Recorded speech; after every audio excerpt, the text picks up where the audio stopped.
Vale, muy buenos días. Muchísimas gracias por la invitación a dar esta charla. Gracias, Simón. Realmente es un orgullo y un placer poder compartir con tus estudiantes y los estudiantes de Ingeniería en Biotecnología de la Universidad del Milagro. Y nada mejor que sea a través de ti, ¿no? A través de tu compañía. La charla que les llevo hoy tiene por título Avances recientes en biotecnología microbiana desde la Amazonía ecuatoriana. ¿Okay? Yo, de formación, soy ingeniero agrónomo. ¿Okay? Luego hice un doctorado en biología molecular y biotecnología, un doctorado de alta calidad europea. Ya tengo casi 17, 18 años graduado de doctor. Y posteriormente, una vez culminado mi doctorado, procedí a hacer una estancia postdoctoral en un instituto de biotecnología de León, bastante reconocido. Desde el punto de vista de mis posiciones o mis cargos, yo estaba involucrado, yo creo que toda mi vida en instituciones de investigación, instituciones académicas, tanto en Venezuela como en Italia, en España, también en Ecuador. Actualmente soy el catedrático de micología aplicada. También he estado dando cursos de biología molecular, ecología microbiana, enzimología y procesos fermentativos y microbiología. Como les estaba comentando, bueno, este es el timeline de mi experiencia. Es muy importante hacer este timeline. Obviamente ustedes están empezando su carrera, pero ya cuando uno tiene unos 20 años, 25 años trabajando, es muy importante hacer un timeline de manera tal que puedas identificar qué has hecho, qué estás haciendo y qué deseas hacer. Una de las cosas que yo identifiqué en esta línea del tiempo es precisamente las áreas estratégicas de investigación en las cuales yo me he desempeñado. Una de ellas es, bueno, el área de la salud humana y animal, con la utilización de hongos filamentosos y microalgas para obtener compuestos bioactivos de interés farmacológico.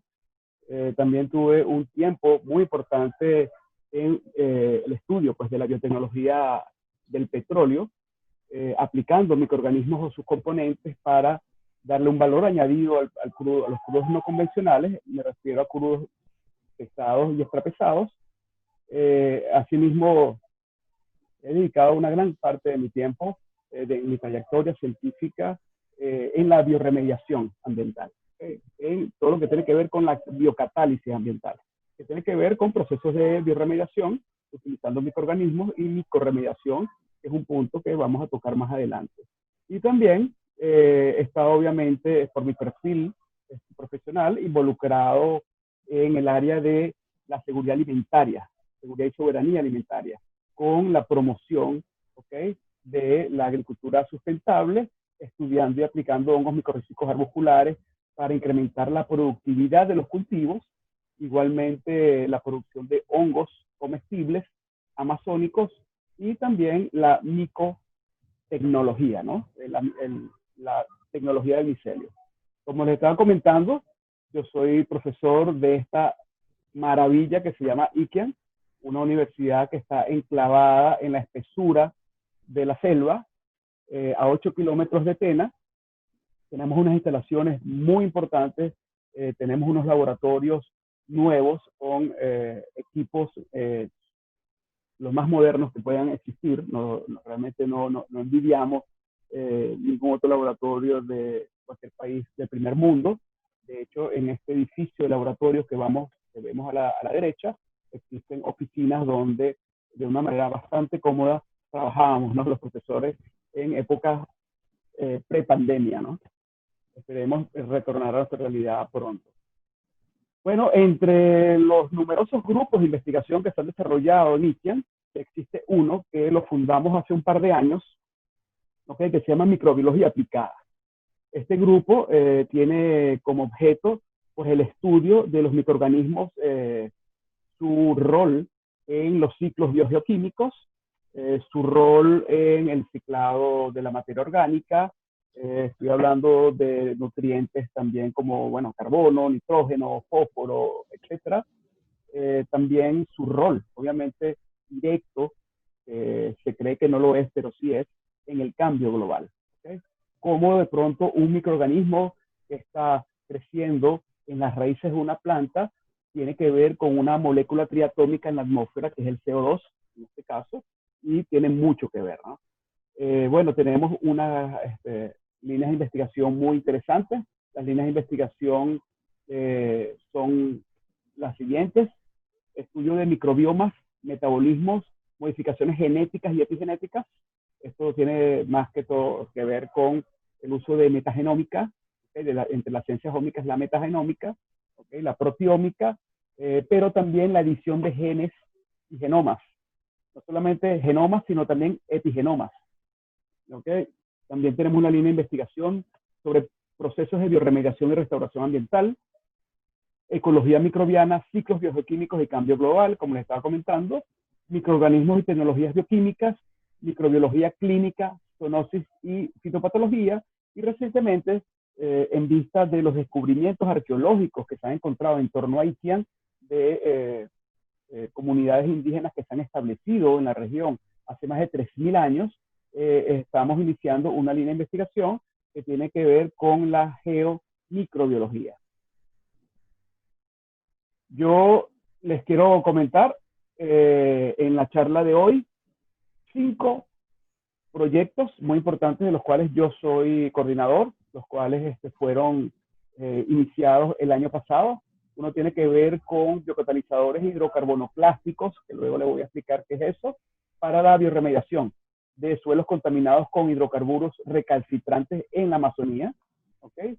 También el estudio de la diversidad de hongos micorrízicos arbusculares en especies de interés agroforestal, ¿okay? De manera tal que nosotros, con miras a desarrollar biofertilizantes, ¿okay? Para promover el desarrollo sostenible, ¿no? La agroforestería. Hay 2 proyectos aquí que lamentablemente por el tiempo no se los voy a comentar, pero rápidamente les comento que, bueno, ahí es también un proyecto sobre la creación de una unidad de identificación molecular de agentes infecciosos. Esto se hizo para apoyar el Hospital de Tena.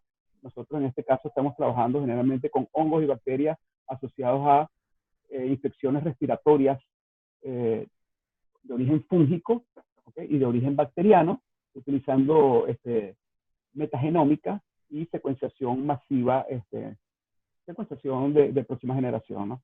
Les voy a comentar también acerca de un proyecto muy interesante sobre una pandemia que sufren los anfibios, que se llama la quitriomicosis, producida por un hongo letal, que ha exterminado más de 500 especies de anfibios en el mundo. ¿Okay? Y hay un proyecto que tiene que ver con la producción de hongos comestibles como alternativa de subsistencia a las comunidades indígenas establecidas en la Amazonía ecuatoriana. ¿Okay? Luego vamos a terminar con una breve presentación de un proyecto que tiene que ver con microtextura, ¿okay? Y mi relación con una de las empresas, o la empresa más importante a nivel mundial, que tiene que ver con la producción de biomateriales con fines biotextiles utilizando micelio de hongos. No quería empezar sin presentarles que también en Itián, en la etapa prepandemia, se estaba construyendo una biópolis, un grupo de 3 laboratorios, donde está un laboratorio de biología integrativa, un laboratorio de toxinología, que es el estudio de venenos y antivenenos de reptiles y anfibios, con aplicación farmacológica, son utilizándolos como compuestos antimicrobianos, compuestos bioactivos, y obviamente nuestro laboratorio de biotecnología microbiana, el cual, como ven en el panel de la derecha, se va a construir al frente, o se está construyendo al frente de Itián, justo al lado del río. Este laboratorio de biotecnología microbiana, bueno, tiene como función desde el punto de vista científica, o sea, como objetivo científico, descubrir la biodiversidad microbiana asociada a los ecosistemas amazónicos. ¿Okay? Sin embargo, es muy importante no solamente descubrir la biodiversidad, la mega biodiversidad microbiana asociada a los ecosistemas amazónicos, sino también poder aprovechar racionalmente la utilización de estos microorganismos que tengan valor biotecnológico. Eso es sumamente importante. Vamos a recordar que del 100% de los organismos vivos, más del 90% está constituido por los microorganismos. Es decir, la selva amazónica, aunque nosotros somos conquistados por las especies vegetales, obviamente que son macroorganismos, tenemos que también ser conscientes que todo lo que hay allí, el 90% de esa biodiversidad está representada por los microorganismos. ¿Okay? Por eso es lo importante de estudiar los microorganismos y lo importante también de esta ciencia ómica que se llama metagenómica, que nos permite poder identificar microorganismos cultivables o no cultivables en cualquier muestra ambiental. Por otro lado, como objetivo académico, bueno, es estudiar en profundidad el rol de los microorganismos en los ecosistemas y su rol biotecnológico, sensibilizar a los estudiantes sobre la naturaleza y la conservación y fomentar, obviamente, la capacitación de talento humano altamente capacitado, ¿no? Especializado. Y obviamente no podemos dejar atrás el hecho de la prestación de servicios a la comunidad. ¿Okay? Nosotros si tenemos una plataforma instalada, equipos científicos y personal altamente especializado, bueno, es muy importante la prestación de estos servicios a las comunidades. ¿Okay? Este es el último día, el día 1, o sea, el último día antes de la pandemia, este era el estado en el cual estábamos construyendo los laboratorios. ¿Okay? Ahora, entrando en contexto, ¿qué es biotecnología y qué es biotecnología microbiana? La biotecnología es el uso racional de la naturaleza, el uso racional de la biodiversidad para obtener un bien o servicio para el hombre, ¿okay? O para la conservación del ambiente. En este caso, en la biotecnología microbiana, entre toda la cantidad de organismos que se conocen, nosotros solamente vamos a utilizar los microorganismos para obtener un bien o servicio para el hombre. Nosotros obtenemos no solamente un bien y servicio, sino también le podemos dar un valor añadido a cualquier producto, a cualquier proceso, ¿okay? Con la utilización de los microorganismos per se, es decir, su biomasa, sus componentes moleculares, estoy hablando de sus genes, sus componentes metabólicos, ¿okay? Sus metabolitos, sus componentes enzimáticos, estoy hablando de enzimas, ¿okay? Y utilizando no solamente el microorganismo per se, sino también como cualquiera de sus componentes, ¿no? Sean genes, sean enzimas, sean metabolitos, sean productos finales, etcétera. ¿Okay? El primer ejemplo que les traigo a colación es un proyecto que tiene que ver con la obtención de biocatalizadores hidrocarbonoclásticos para la bioremediación de suelos contaminados con crudos recalcitrantes en la Amazonía ecuatoriana. Cuando nos referimos a hidrocarbonoclásticos, nos referimos a aquellos microorganismos que son capaces de utilizar compuestos hidrocarbonados, ¿okay? Compuestos hidrocarburos poliaromáticos, en este caso, como única fuente de carbono y energía. ¿Okay? Y además de ser hidrocarbonoclásticos, son microorganismos que son extremófilos, es decir, que son capaces de poder sobrevivir a condiciones extremas de temperatura, de salinidad, de pH, entre otras cosas. ¿Okay? Todos estos proyectos se están realizando en el marco del grupo de investigación de microbiología aplicada. Está aterrizado en la línea de investigación, obviamente procesos de bioremediación y restauración ambiental. Yo les voy a ir presentando propuestas de tesis y tesis en desarrollo, ¿okay? De mis estudiantes. Esta tiene que ver con la biodiversidad de hongos extremófilos hidrocarbonoclásticos asociados a emanaciones naturales de asfalto que se encuentran en la selva ecuatoriana. ¿Okay? En este caso, nosotros vamos a trabajar específicamente, estamos trabajando con un yacimiento petrolero a nivel de superficie, que es la cantera de Pungarayacu. ¿Okay? Desde el contexto global, es muy importante el hecho de recordar que en la matriz energética mundial, el 89% se basa en energías no renovables. Independientemente que haya un incremento sostenido del desarrollo de nuevas bioenergías, el mundo se hizo a la imagen del petróleo. Lamentablemente ha sido así, por lo cual la matriz energética actual representa casi un 90%. ¿Pero qué es el petróleo? Bueno, el petróleo es un líquido viscoso, inflamable, espeso, que se encuentra depositado, ¿no? Debajo de la superficie de la Tierra, y es una mezcla de componentes que tienen carbonos, ¿okay? Y tienen hidrógenos, y tienen pequeñas cantidades de metales pesados, como níquel, vanadio, etcétera, y también heteroátomos que son nitrógeno, oxígeno, azufre. Nosotros podemos dividir el petróleo en 4 grandes fracciones, ¿okay?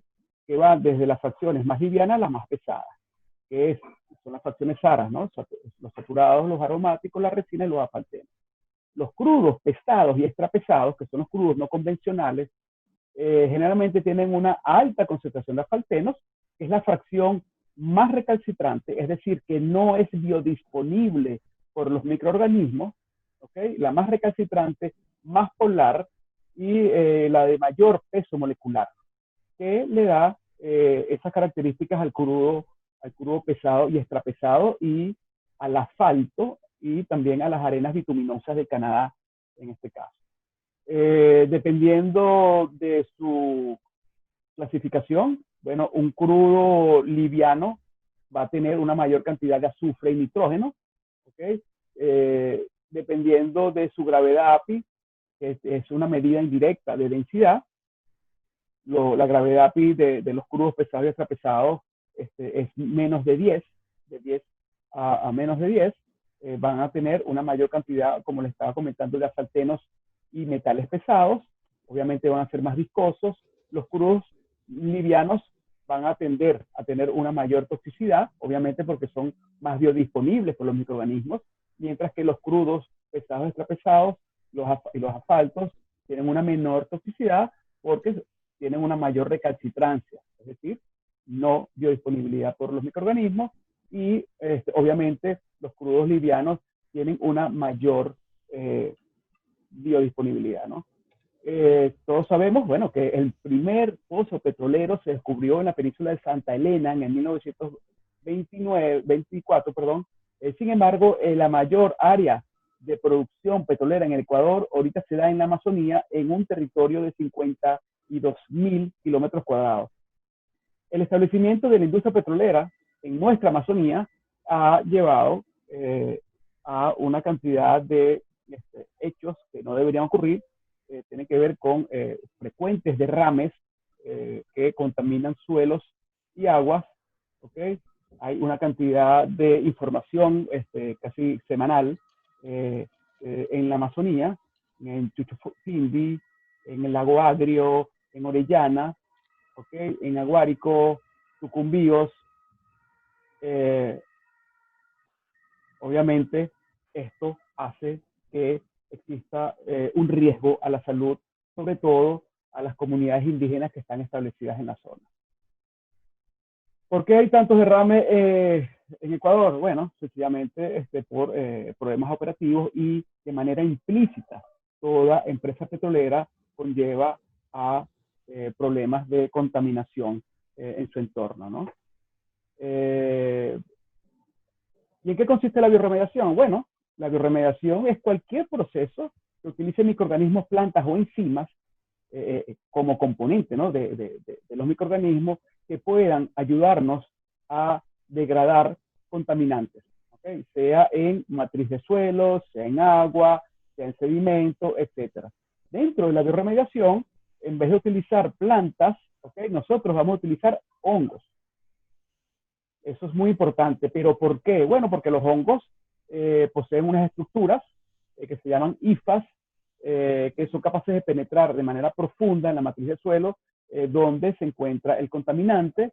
Muchos de estos hongos son hongos extremófilos, es decir, tienen una alta capacidad de crecer en altas concentraciones de sal, de temperatura, de presión, y unos rangos de pH bastante importantes, ¿okay?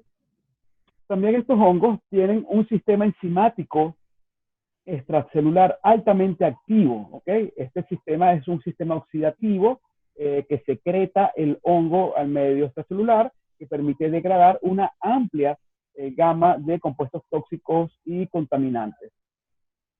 Entre estas enzimas hay muchas enzimas que son hidrolasas y son oxidorreductasas, que generalmente es el primer paso en cualquier degradación de cualquier compuesto aromático que se lleva a cabo, bueno, a través del sistema enzimático extracelular, donde bueno, se sitúan y se utilizan de manera preferente la lacasa, ¿okay? La lignina peroxidasa y la manganeso peroxidasa. Otra cuestión es que obviamente este sistema enzimático de degradación de lignina, nosotros lo utilizamos para degradar crudo, porque la lignina y los asfaltenos, recuérdense, aquella fracción sólida altamente polar, recalcitrante que componen los crudos, tienen mucha similitud desde el punto de vista estructural. Surge una pregunta detrás de cada proyecto de investigación, de cada propuesta biotecnológica, tiene que iniciar con una pregunta seguida de una hipótesis, ¿ok? Entonces, nuestra pregunta inicial es, ¿existen hongos extremófilos hidrocarbonoplásticos asociados a las emanaciones naturales de asfalto en la Amazonía ecuatoriana? Es tu pregunta para iniciar cualquier proceso de investigación, ¿verdad? Entonces, la hipótesis, que es un supuesto, alternativo, un supuesto donde nosotros decimos en este caso, si los hongos autóctonos aislados del asfalto son capaces de crecer empleando asfaltenos, entonces pudieran ser considerados como biocatalizadores promisorios en futuros procesos de bioremediación y biorestauración. Entonces, como objetivo general, seguido a esa hipótesis, bueno, vamos a determinar la biodiversidad de hongos extremófilos de hidrocarbonoplásticos en muestras de asfalto provenientes de esta cantera, que es la cantera de Pungrayaco, ¿no? Este es un yacimiento en el cual, bueno, una de las cosas muy importantes es que cuando tú vas a utilizar, vas a manejar, estudiar o aplicar microorganismos para bioremediar, tienes que caracterizar físico-químicamente tu diana, ¿no? En este caso, que son los asfaltos. También deberías medir tus índices de toxicidad y desde el punto de vista microbiológico, bueno, también aislar todos los microorganismos que puedan ser cultivables asociados a esas muestras. Aquí podemos observar cómo existe, cómo se drena de la roca, de la arenisca, asfalto. ¿Okay? Es impresionante que esto se está explotando de los años 60 y cada vez esta cantera va disminuyendo de nivel, tiene una mayor profundidad y sigue emanando de la roca una gran cantidad de asfalto y también se ha encontrado azufre. La primera y única caracterización físico-química de estos asfaltos se hizo en el año 2009, bueno, y se observa que estos asfaltos tienen una gravedad API de 5,5, o sea, es un crudo, bueno, es un asfalto sumamente viscoso, tiene altos contenidos también de azufre y de metales pesados, de vanadio, níquel, en este caso. Desde el punto de vista metodológico, es algo lógico que se utiliza en cualquier laboratorio de biotecnología. Acuérdense que la biotecnología, nosotros como biotecnólogos, nuestra materia prima son los organismos. ¿Okay? Son los organismos, son sus componentes moleculares, sus componentes enzimáticos, sus componentes metabólicos. En este caso son los microorganismos. Y bueno, vamos por ellos. Entonces, ¿cómo hacemos? Bueno, sencillamente tenemos que tomar muestras de asfalto, crecerlos en un medio definido, aislar en cultivo axénico, es decir, cultivos purificados donde estén solamente los microorganismos que aislemos sin contaminación, identificarlos desde el punto de vista taxonómico y desde el punto de vista clásico. Luego, cuando ya tú aíslas, identificas taxonómicamente y molecularmente los microorganismos, vas al estudio funcional de estos microorganismos. Es decir, en este caso, a su capacidad hidrocarbonoplástica, su capacidad de utilizar como única fuente de carbono distintos hidrocarburos poliaromáticos y también su capacidad extremófila en distintas concentraciones de sales, de pH, de temperatura, etc. ¿Okay? Nosotros aislamos realmente la cantidad de hongos cultivables que nosotros aislamos fue muy poca, fueron 6 hongos en este caso. Obviamente las condiciones en las cuales nosotros trabajamos fueron bastante exigentes, donde nosotros colocábamos las muestras de asfalto en medio definido, sin fuente de carbono, solamente la fuente de carbono era el sustrato original. Ya nosotros hemos identificado molecularmente estas cepas aisladas. Hay unas cepas sumamente extrañas que yo espero bueno, tener el apoyo de grupos de investigación altamente capacitados, ¿no?, en la identificación taxonómica para corresponder la identificación molecular. Hemos obtenido Fusarium crossi, Coninchaeta hoffmanni, esta levadura, es una estrella, ¿ok? Xenocremonium. Tenemos una cepa de Trichoderma llanunense, una cepa de Penicillium amphifolaria y Neocospora rubicola. Aquí tenemos un árbol filogenético, porque nosotros tenemos que corresponder con una gran cantidad de secuencias depositadas en el GenBank. Nuestra secuencia realmente es la que pensamos que es. Y bueno, efectivamente, nuestras cepas, bueno, forman clados con cepas hermanas, en este caso amphifolaria, y en este caso les coloco dos cepas que tienen un potencial biotecnológico bien importante, que ya lo vamos a ver luego, sobre todo este tricoderma que tenemos aquí. Conociendo la identificación molecular de estos hongos o de cualquier bacteria, uno ya empieza a poder sugerir el potencial biotecnológico de estas cepas aisladas. Estas cepas aisladas son cepas que por primera vez se han aislado de asfalto, ¿ok? Y más aún en la selva amazónica. Por ejemplo, Fusarium crossi, hay muy pocos papers descritos en la literatura, creo que entre todas, yo creo que no pasan de 6 o 8 papers, ya se ha descrito como un alto productor de lipasas, ¿ok? Entonces, estas lipasas pueden estar asociadas con los procesos de degradación de estos hidrocarburos recalcitrantes para poder utilizarlos como fuente de carbono y energía. En las áreas de aplicación, bueno, también puede utilizarse en la industria alimenticia, farmacéutica, en la producción de detergentes. ¿Okay? Es muy importante. También esta Coninchaeta hoffmanni, que es la levadura naranja que hemos encontrado, ya se ha secuenciado el genoma. El único genoma secuenciado de todas las cepas que hemos nosotros aislado es esta levadura, que ya se ha descrito que tiene una altísima capacidad de bioconvertir, de degradar lignina, ¿okay? Tiene una aplicación biotecnológica muy importante en la industria del papel y en los biocombustibles, y también como control biológico, ¿okay? En el área de la seguridad alimentaria. Trichoderma yunanense, ¿okay? Se ha descrito también como alto potencial en control biológico de Phytophthora y Coledotrichum. Esta es la gran cepa, ¿ok? Yo, de hecho, en mi canal de YouTube tengo un video con música viendo cómo se dividen, ¿ok? Las levaduras y también generan pseudomicelios, ¿no? Otro ejemplo, lo mismo, ¿ok? Pero determinando la diversidad bacteriana en este caso, ¿ok? Nosotros sabemos que existen y ya están descritos una cantidad de géneros, y especies de bacterias con una alta capacidad de degradar hidrocarburos fluoromáticos, bacterias gram positivas, bacterias gram negativas. Hay unas cepas que son estrellas como Rhodococcus, que además es capaz de degradar azufre, Pseudomonas putida, que es capaz de degradar, una ruta muy bien estudiada, descrita de degradación de naftaleno. También es capaz de biosintetizar ramnolípidos, biosurfactantes que de alguna manera ayudan a los procesos de bioconversión. ¿Okay? ¿Por qué bacterias? Bueno, porque son capaces de degradar hidrocarburos. Como les estaba comentando, hay una cantidad de enzimas que están asociadas a la degradación de hidrocarburos.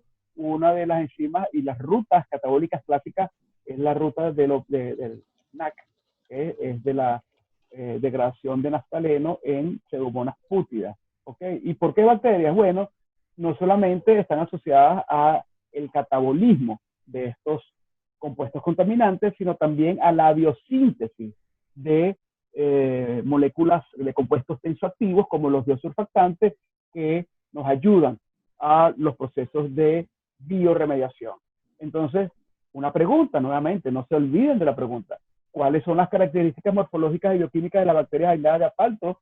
de la cantera de Pungarayacu, ¿ok? De acuerdo a sus capacidades metabólicas, son capaces de sintetizar biosurfactantes y de acuerdo de sus capacidades metabólicas, son capaces de utilizar este tipo de sustrato como fuente de carbono y de energía. Y bueno, como objetivo, conocer la biodiversidad bacteriana en las canteras de Pungarayacu, obviamente la caracterización físico-química de su sustrato. Nosotros en principio lo que hicimos fue aislar, identificar las bacterias utilizando distintos medios de cultivo, utilizando como única fuente de carbono en naftaleno, entre otros. También la identificación tradicional, en el caso de las bacterias, una de los aspectos muy importantes son la caracterización a nivel bioquímico, ¿ok? Y obviamente corresponderla con la identificación molecular. Asimismo, existen distintos análisis que permiten identificar determinar si una cepa es capaz de producir biosurfactantes o no, como este índice de emulsificación E24, y obviamente la evaluación de su capacidad de crecer utilizando asfalto o distintos hidrocarburos fluoromáticos en medio mínimo. ¿Okay?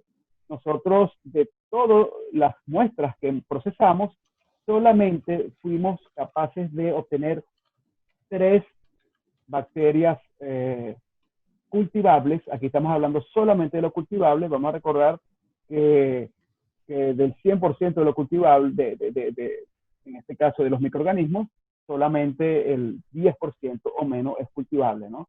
Entonces, obviamente necesitamos contar con los microorganismos cultivables para nosotros luego utilizarlos como biocatalizadores en procesos de bioremediación. Uno de los aspectos importantes es el hecho de poder nosotros empezar a conocer desde el punto de vista molecular las cepas. Esto es un ejemplo de un gel de agarosa donde hicimos un ADN fingerprinting. Eso sencillamente es una huella molecular. Nosotros podemos observar utilizando unos primers que se llaman ERIC, y hay otros tipos de primers que anillan en zonas altamente conservadas y repetidas en los genomas, nosotros podemos obtener patrones electroforéticos que nos pueden discriminar entre especies y hasta subespecies desde el punto de vista genotípico nuestras especies. Aquí estamos hablando de genotipos, ¿ok?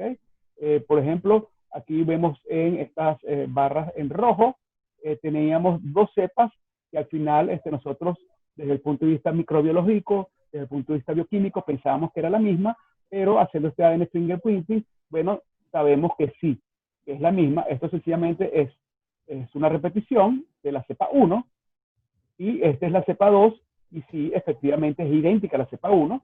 Obviamente, para mandar a secuenciar, nosotros vamos a escoger solamente una de ellas, y podemos observar que tenemos rojo, azul, amarillo, 3 patrones electroforéticos distintos, es decir, de todas las bacterias cultivables, tenemos 3 genotipos.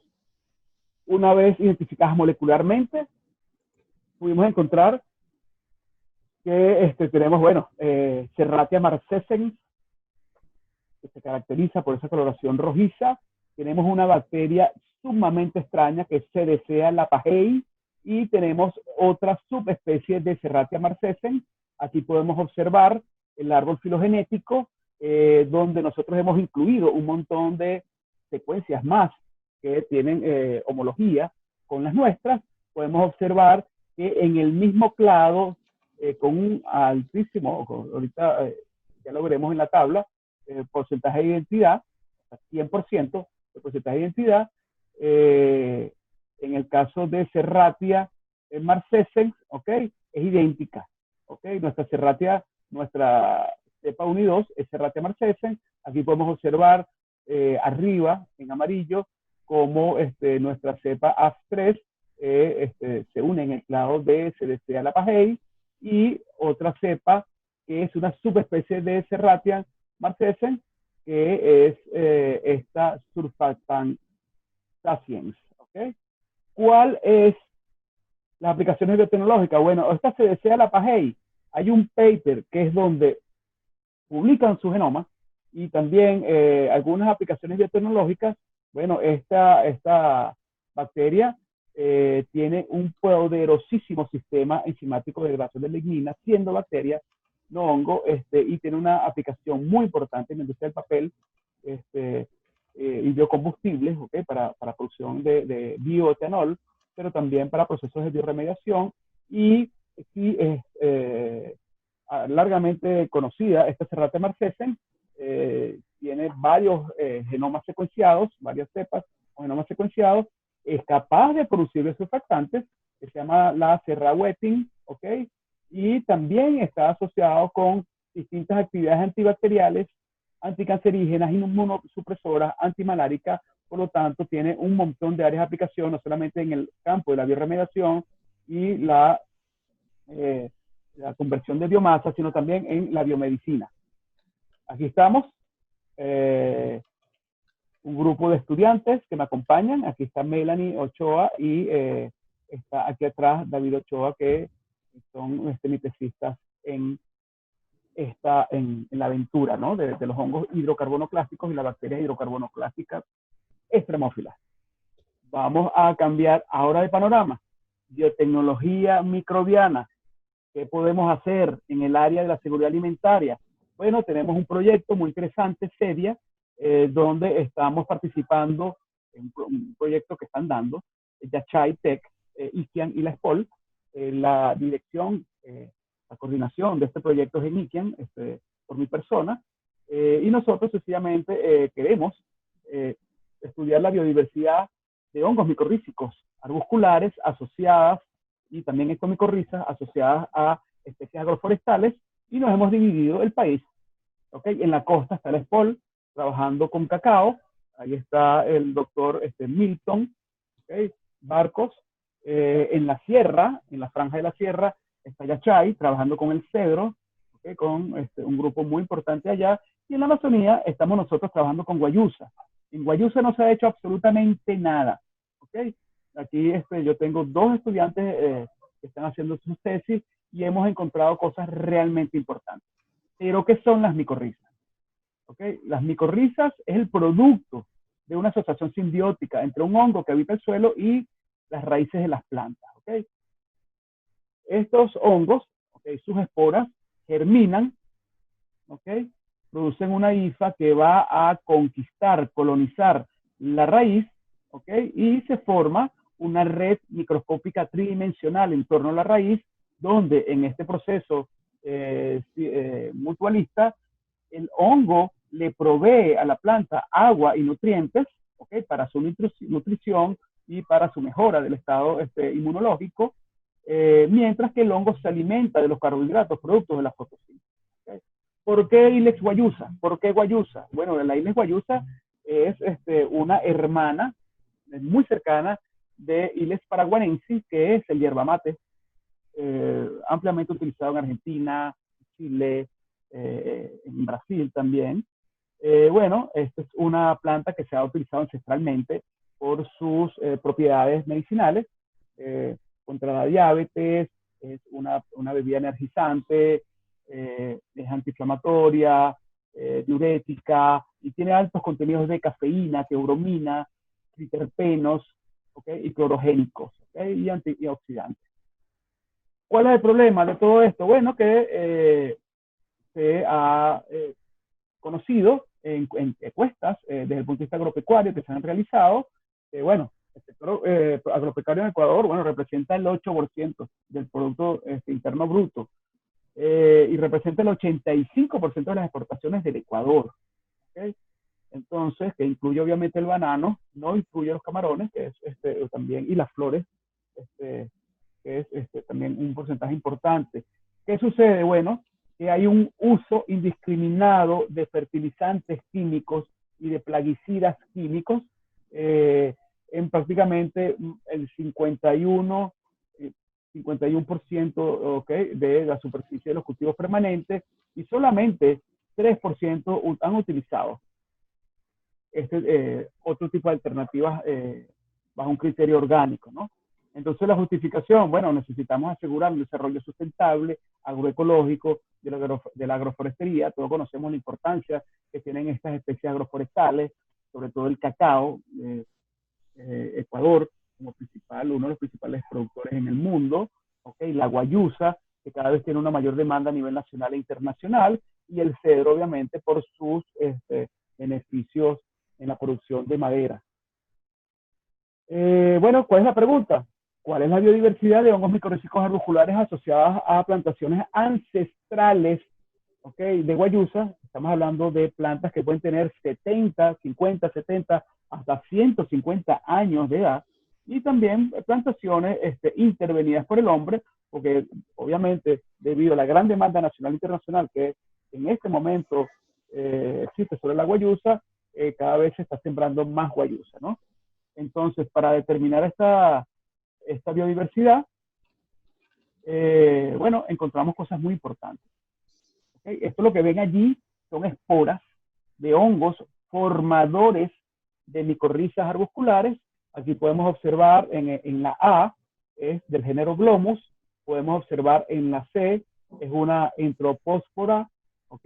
En la D, otro género Glomus. Aquí podemos observar que el género Glomus generalmente se caracteriza por tener una pared celular muy engrosada, por lo tanto tienen una alta resistencia al estrés abiótico, ¿okay? De alta salinidad, temperatura, alcalinidad, etc. Tenemos una cauloespora, tenemos una escotuloespora, ¿okay? Nosotros también en plantaciones intervenidas también hemos encontrado género Glomus, escotulospora, pasispora, acolospora, ¿okay? Y aquí podemos empezar a ver, ¿okay? ¿Cuál es la diferencia entre plantaciones ancestrales que no han sido intervenidas por el hombre y plantaciones que han sido intervenidas por el hombre?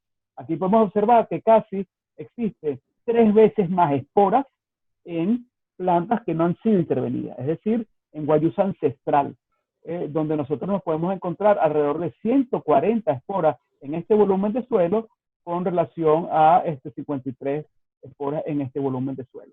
Con relación a la diversidad, bueno, nosotros hemos visto que existen géneros que se comparten, ¿okay? Dependiendo del uso, ¿okay? Y la intervención antropogénica, como el género Glomus, acolospora y escotulospora, ampliamente utilizados como biofertilizantes en un gran número de plantas. Vamos a recordar que más del 90% de las plantas de interés agrícola son micorrízicas dependientes, pero observamos que en la intervenida existe un género, ¿ok? Pasispora, y en la ancestral otro género sumamente extraño que solamente están en las ancestrales desde el punto de vista de la frecuencia y la intensidad de micorrización. Bueno, nosotros hemos encontrado distintos propágulos, ¿okay? Distintas formas del hongo que habitan. De hecho, el nombre de hongos micorrízicos arbusculares se deriva porque forman unos orgánulos como unos árboles, de manera, o sea, que se sitúan intracelularmente dentro de la célula, donde existe el intercambio de los nutrientes del hongo, ¿okay? Los nutrientes del suelo que capta el hongo a la planta, y de los carbohidratos producto de la fotosíntesis al hongo, ¿no? Aquí podemos ver algunas hifas muy interesantes, vesículas, que son, bueno, cuerpos del hongo, que son sustancias de reserva.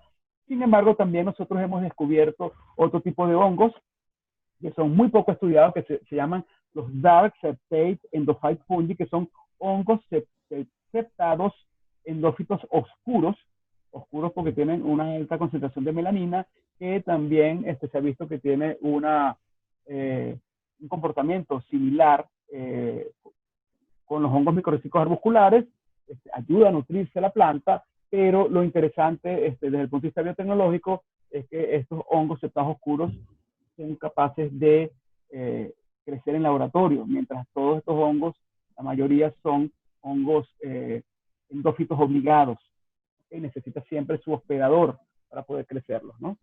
Aquí podemos observar, bueno, que sí, hay un cambio muy importante, mientras que desde el punto de vista de las vesículas existe una cantidad sostenida igual para especies intervenidas como ancestrales. podemos observar que el número de arbúsculos y de hifas es significativamente mayor en las especies que no han sido intervenidas por el hombre. Estoy hablando de especies ancestrales. Aquí estamos, un equipo internados en la selva, donde está la SPOL, donde está Yachay, mis estudiantes, y también representantes de las comunidades indígenas que nos han permitido poder ingresar pues, a sus chacras. Otra cuestión muy importante es que hemos creado la red de investigación en hongos micorrízicos del Ecuador, se llama Micorredes, en el marco de este proyecto SEVIA, y próximamente vamos a dar un taller en la SPOL. Eso va a ser en el mes de diciembre, si hay apertura en esta época de pandemia, o en enero. Así que tienen que estar pendientes, ¿no? Otro ejemplo, biotecnología microbiana. ¿Qué podemos hacer con los microorganismos? ¿Qué potencial biotecnológico pueden tener los microorganismos en esta mega biodiversidad? ¿Okay? Donde el 90%, 99% de los microorganismos que están allí, ¿okay? De esa mega biodiversidad espera a ser descubierta. Bueno, tiene que ver con unos hongos que hemos aislado en Misaguayí, ¿okay? De plantaciones, bueno, plantaciones no.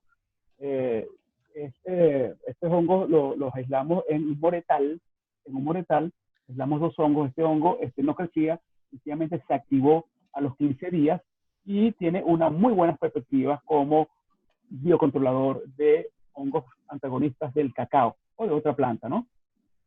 Sabemos la importancia del cacao a nivel mundial, representa un mercado de más de 8 billones de dólares.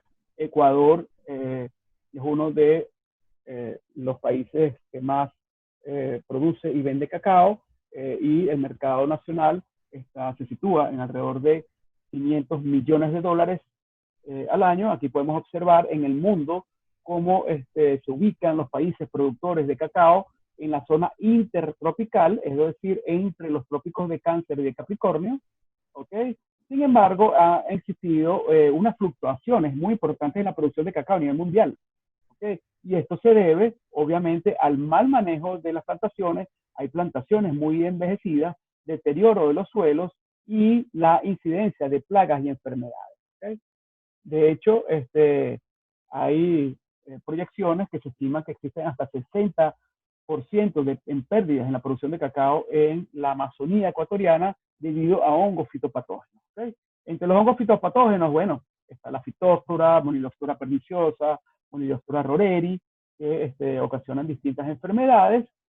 También existen distintas estrategias de control de plagas y enfermedades, manejo integrado, y se ha visto que el control biológico, ¿okay? Por clonotachis y tricoderma pudiera inhibir alrededor de un 90% de Monilopsora roreri, que es uno de los hongos con mayor impacto en nuestra región. Bueno, aquí les presento Nigrospora esférica. Se llama Nigrospora por un color negro que tienen, que forma en unas esporas sumamente importantes. Este es un hongo que se ha aislado, como polita que se ha aislado de distintas fuentes. Y una de las cosas importantes es que entre todos los metabolitos que es capaz de producir, ¿ok? Que tienen propiedades antivirales, anticancerígenas, antibacteriales, ¿ok? Bacterianas, perdón, inhibidor de crecimiento de planta, hay una que se llama nigrosporina, ¿ok? Que tiene propiedades antifúngicas. Entonces lo que nosotros nos preguntamos es que, bueno, mira, esta cepa presenta actividad antifúngica contra Monilopsora roreri, ¿ok? ¿Cuáles son los metabolitos secundarios que le confieren esta actividad antifúngica a esta cepa? ¿Ok? Y las hipótesis, ¿ok? Que nosotros tenemos, entonces nos lleva a el desarrollo de una propuesta de investigación que tiene como objetivo general caracterizar metabolitos secundarios con actividad antifúngica y Nigrospora esférica con potencial biotecnológico para el control de Monilopsora roreri. En este proyecto nos ha apoyado fuertemente el CIBE. De hecho, mi estudiante tesista, Stalin Bermúdez, ha estado varias veces en el CIBE haciendo ensayos de antagonismo con el banco de cepas que tienen allá, y también hemos tenido la suerte de contar con un apoyo irrestricto del doctor Simón Pérez, ¿no? Y bueno, las estrategias de extracción, una extracción líquido-sólido, donde crecemos los hongos, ¿ok? En sustratos sólidos, en sustratos de fermentación en estado sólido, donde luego obtenemos un extracto crudo y nosotros estamos en este momento caracterizando físico-químicamente por cromatografía de gases qué hay en estos compuestos y también por Malditov. Nosotros hemos obtenido en todas las cepas que nosotros probamos una inhibición importante, ¿ok? De nigrospora esférica contra, ¿ok? Distintas cepas de Boniloptera roreri. Lo importante es que son cepas que provienen de distintas partes del Ecuador, ¿ok? Y exhiben distintos porcentajes de inhibición. Esto es un ejemplo, ¿ok? De ensayos de antagonismo de nigrospora esférica contra distintas cepas de Boniloptera roreri, y podemos observar que independientemente que tenga un crecimiento mucho más rápido, ¿okay? Y profuso, Monilastera roreri, esta cepa nuestra es capaz de detener el crecimiento en, creo que fue entre un 10 y un 20% de las cepas estudiadas. ¿Okay? Esto es un proyecto que a continuación les voy a comentar. Estoy silenciando aquí a alguien que dejó el micrófono abierto. Muy importante, no solamente viven en pandemia los seres humanos, también los anfibios y las salamandras viven en pandemia desde hace muchos años. Esta pandemia se llama quitridomicosis y es una enfermedad producida por un hongo Chytridomycota, el filum Chytridomycota, llamado Batrachochytrium dendrobatridis. ¿Okay? Este proyecto también nace con un proyecto que el año pasado me aprobó la Universidad de Naciones Unidas, la plataforma de biotecnología para América Latina y el Caribe. Y bueno, podemos observar como antecedentes que Ecuador, con relación a los otros países de la región y de otras regiones del mundo, presenta una enorme diversidad de especies de anfibios. ¿Okay? De hecho, dentro de Ecuador podemos observar que las provincias que tienen mayor cantidad de diversidad de anfibios, la mayor es Napo, ¿okay? Seguida por Pastaza, seguida por Morona Santiago, Sucumbíos y Orellana, ¿ok? Que albergan más de 150 especies en sus ecosistemas. La quitridomicosis es una enfermedad micótica global que ha exterminado más de 500 especies, ¿okay? No solamente en ecosistemas naturales, sino también en museos, en reservorios, en zoológicos, etcétera, ¿okay? Y produce distintos signos clínicos como la despigmentación de piezas bucales, letargo o poca capacidad de nadar, muerte súbita, sin síntomas y trastorno cutáneo. ¿Okay? Tenemos un review que estamos esperando, que está en evaluación. Esto es un dibujo hecho a mano por uno de nuestros estudiantes, donde se representa el ciclo de la enfermedad sobre el microbioma, sobre la piel del anfibio, donde, bueno, se deposita, aquí podemos ver unas zoosporas. Vamos a recordar que, bueno, este hongo es un hongo Chytridomycota, es el filo más ancestral entre todos los hongos. De hecho, contienen las únicas esporas flageladas. ¿Okay? Generalmente es un hongo acuático. De hecho, nuestra cercanía filogenética con los mamíferos, con los hongos, se debe precisamente a que somos hospitocontos. ¿Qué significa eso? Bueno, hospito es la parte trasera y contos es flagelo, que nosotros somos especies flageladas.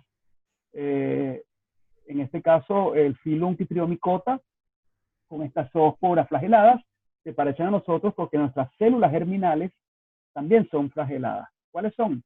Los espermatozoides. Por eso que somos nosotros hospitocontos y estamos unidos con los hongos en este caso.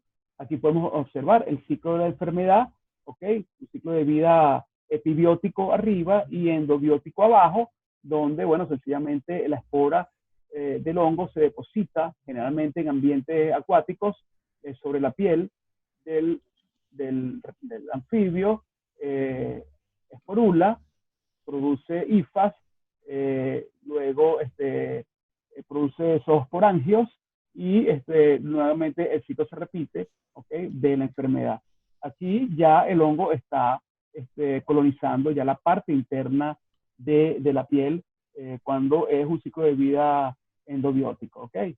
Pero ¿qué sucede aquí? Ya existe un trabajo, ¿ok? De distribución de géneros de bacterias anti-BD, anti este hongo letal, ¿no? Que son aisladas del mismo microbioma cutáneo, de la microbiota cutánea. Y podemos observar que existe una predominancia muy grande, más del 50% de bacterias del género Pseudomonas. ¿Se acuerdan? Aquella bacteria que también nosotros aislamos en el asfalto. Pero también hay un porcentaje muy importante de cepas bacterianas del género Serratia, que también nosotros hemos aislado de los asfaltos en la Amazonía ecuatoriana. ¿Okay? Es muy importante también que hay un estudio, que es el primer estudio en Ecuador, donde se estudia el efecto inhibitorio de distintas cepas bacterianas contra el hongo BD, ¿okay? Para su posible uso como biocontrolador. ¿Okay? No solamente uno puede utilizar microorganismos como medio de control biológico para plagas, para controlar plagas y enfermedades en plantas. Bueno, pero también pudiera ser una muy buena opción para, en el caso de los anfibios. De hecho, ya se han descrito compuestos, se han identificado compuestos con actividad antifúngica en estas dos especies. Y bueno, resulta que también este microbioma cutáneo va a variar dependiendo de las condiciones abióticas. ¿Okay? En este caso de temperatura, humedad relativa, de radiación, altitud, obviamente también de la especie de anfibio y bueno, va a depender la biodiversidad bacteriana que nosotros podamos encontrar. Entonces, hay una zona muy extensa. En Itián tenemos un laboratorio vivo, que es una reserva biológica que se llama Colonso Chalupa, de casi 94.000 hectáreas prístinas que aún están por descubrir. Hay una cantidad de especies de anfibios y salamandras que se desconocen y se desconoce si están expuestas o no al hongo, ¿no? Entonces, la primera pregunta es, ¿se encuentra el hongo letal en los anfibios colectados en la reserva biológica con Chalupa? ¿Cuál es la composición bacteriana y de hongos cultivables en este caso? También tenemos previsto estudiar el microbioma no cultivable, utilizando herramientas metagenómicas. Y bueno, de estas bacterias cultivables, cuáles pueden tener un efecto antagonista. Entonces, bueno, esta tesis está dirigida a aislar bacterias antifúngicas del microbioma cutáneo de especies aisladas de la reserva Colonso Chalupa. Los métodos de muestreo es con swap. De hecho, la semana antes teníamos la salida de campo, antes de la pandemia. Ya teníamos los hisopos, que son especiales para esto, donde íbamos a hacer hisopados de las especies, ¿okay? Para aislar hongos, para aislar bacterias y para extraer ADN metagenómico. ¿Okay? Y una vez ya teniendo las cepas bacterianas en cultivo axénico, proceder también a su identificación molecular y taxonómica y estudiar, obviamente, antagonismo, ¿no? Hacer bioensayos para los ensayos de antagonismo. Yo no quiero finalizar esta conferencia sin presentarles algo muy importante que está sucediendo a nivel mundial, que toca muchísimas aristas desde el uso racional de la biodiversidad, en este caso de los hongos, para producir nuevos biomateriales, nuevos biotextiles, ¿okay? Y que toca también la economía circular, desarrollos sustentables, ¿okay? De económicos que de alguna manera puedan ir reemplazando aquellos desarrollos que son altamente contaminantes. Por ejemplo, la segunda empresa más contaminante del mundo es la industria del cuero. ¿Okay? Por ejemplo, se utiliza el micelio de los hongos no solamente para producción de biomateriales, sino de biotextiles. En este caso, hay una tesis tengo dos tesis, porque acabo de iniciar una paratesis con un estudiante que hemos abierto un laboratorio en su propia casa para poder graduarlo. Bueno, tiene que ver con la biodiversidad y caracterización de biomateriales promisorios a partir de micelio de hongos poliporales aislados del bosque piemontano amazónico. ¿Okay? ¿Y cuál fue mi relación? O sea, yo soy advisor, scientific advisor, asesor científico de MicroWorks. Todo nace de una estancia que tuve en IndieBio. IndieBio es la aceleradora de empresas biotecnológicas más importante del mundo, establecida en San Francisco, California, en Silicon Valley. Están pasando cosas realmente impresionantes. Todo lo que se orquesta en Silicon Valley es precisamente, bueno, el futuro del resto del mundo. Estuve involucrado durante varios meses trabajando fuertemente en el área de la adición de genomas, utilizando CRISPR-Cas con una startup que está utilizando hongos para producir pigmentos, ¿okay? Biodegradables en sustitución de los pigmentos tóxicos, ¿okay? Y contaminantes de origen petroquímico. Obviamente, en mi reunión con MicroWorks surge la necesidad de mejorar las cepas de hongos que se utilizan generalmente para la producción de biotextiles o biomateriales. Son generalmente hongos poliporales. Generalmente se utiliza Ganoderma lucidum, Trametes versicolor, entre otros. Cygnoporius también se puede utilizar. Y existe una prioridad, ¿okay? De mejorar la calidad de los biomateriales con el mejoramiento de las cepas, ¿okay? Que se utilizan para la producción de estos biotextiles, ¿no? Como, bueno, reduciendo la pigmentación, eliminando la formación de cuerpos fructíferos, creando un desarrollo de alta densidad y homogeneidad del micelio en los sustratos, ¿no? Orgánicos lignocelulósicos que se puedan utilizar. No nos quisimos quedar atrás. Existe una mega biodiversidad que espera ser descubierta. Tenemos un laboratorio vivo enorme. Entonces, bueno, nos pusimos manos a la obra y empezamos a descubrir nuestra mega biodiversidad y empezamos una colecta de cuerpos fructíferos de hongos con las características morfológicas conocidas de Ganodermas y Trametes. Y bueno, en una salida de campo hicimos unos hallazgos, para salir de campo, unos hallazgos brutales en la colección de estos bacteriomas, ¿okay? Donde, bueno, se colecta en campo, ¿okay? Muy cuidadosamente. Luego hay una caracterización macro y microscópica. Aquí podemos ver un cuerpo fructífero enorme, ¿okay? De una especie de género Ganoderma y cómo secreta resina, ¿okay? En su cuerpo fructífero. Hay un proceso de desinfección y conservación de los cuerpos fructíferos y luego se obtienen en cultivo axénico estos cultivos, ¿okay? En medio de cultivos apropiados, ¿no?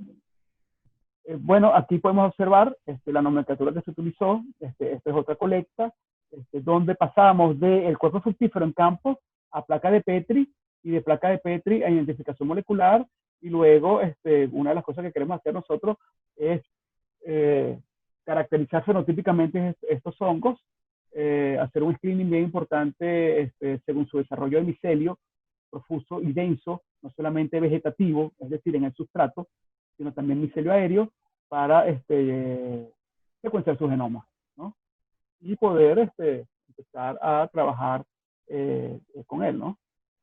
Aquí tenemos otro ejemplo de Trametes, donde desde el cuerpo fructífero llegamos a la placa de Petri y tenemos en el banco de microorganismos de IKIAN un registro, banco virtual de microorganismos, de dónde se aisló cada hongo, en qué fecha, un registro fotográfico, su nomenclatura, ¿okay?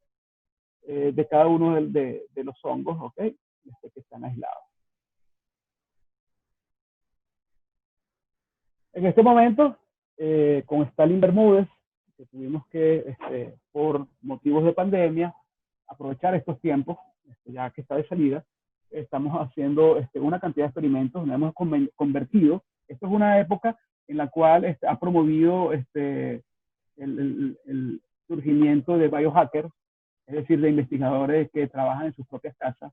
Nosotros nos llamamos los biohackers y nosotros hemos montado laboratorios, varios investigadores en sus casas, de ITIAN y también estudiantes, y estamos haciendo varias cosas, ¿no? En este caso, estamos haciendo una gran cantidad de estandarización de técnicas para obtención de inóculos, ¿okay? Y para determinar cuál es el mejor sustrato de fermentación en estado sólido para la obtención de micelio vegetativo y micelio aéreo. Aquí podemos observar que ya tenemos un paquete biotecnológico estandarizando técnicas para obtención de preinóculos de Ganoderma lucidum, ¿ok? Parece muy bien, ya nosotros en 7 días, 10 días ya tenemos una colonización bastante importante. Esto es en canguil, ¿ok? Canguil con unos niveles de humedad que son sumamente importantes que se le tiene que colocar. Y también la estandarización de distintas proporciones de mezcla, ¿okay? De distintos componentes lignocelulósicos para obtener un crecimiento óptimo del micelio de Ganoderma lucidum, ¿okay? Entonces, esta es mi charla de hoy. Yo espero, de alguna manera, haber ilustrado qué es la biotecnología como uso racional de la naturaleza, de la biodiversidad, para darle un valor añadido a cualquier producto o proceso en cualquier área estratégica, sea salud humana, sea conservación del ambiente, sea bioremediación, sea seguridad alimentaria, sea producción de nuevas formas de bioenergía, producción de nuevos biomateriales, etcétera. Lo importante es tener muy claro cuál es el área de impacto estratégica con la cual uno quiere trabajar y reconocer que nosotros, bueno, sin los microorganismos, realmente no pudiera haber vida sobre la Tierra. De hecho, los hongos, sin la existencia de los hongos no pudiera haber vida sobre la Tierra porque son los descomponedores de la materia orgánica por excelencia, ¿no? El ciclado de los nutrientes, de los ciclos biogeoquímicos, su rol y su importancia en el cambio global es de manera determinante.